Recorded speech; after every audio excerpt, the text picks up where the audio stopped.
બે દિવસના કમોસમી વરસાદની આગાહી વચ્ચે કચ્છ જિલ્લાના અનેક વિસ્તારોમાં અચાનક વાતાવરણ પલટાયું છે.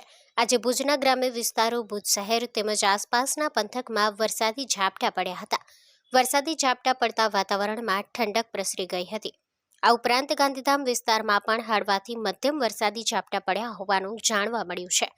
અચાનક પડેલા વરસાદના કારણે કેટલાક વિસ્તારોમાં માર્ગો ભીંજાયા હતા, જ્યારે સ્થાનિક લોકોએ વરસાદથી દૈનિક પ્રવૃત્તિઓ પર અસર થવાની વાત કરી હતી. આગામી દિવસોમાં પણ વરસાદની શક્યતા વ્યક્ત કરવામાં આવતા ખેડૂતોમાં ચિંતા ફેલાઈ છે. ખાસ કરીને ઊભા પાકને નુકસાન પહોંચે તેવી ભીતિ ખેડૂતો વ્યક્ત કરી રહ્યા છે. હવામાન વિભાગની આગાહી મુજબ હજુ 2 દિવસ સુધી કમોસમી વરસાદની સંભાવના. Story by Karan Vaghela, Bhuj, Kutch.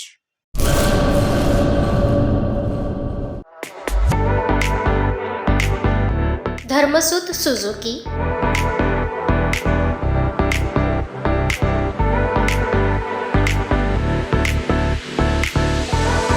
Dharmasut auto link LLP, 62 Prasadi plot, Sanskarnagar, Bhuj, Kutch.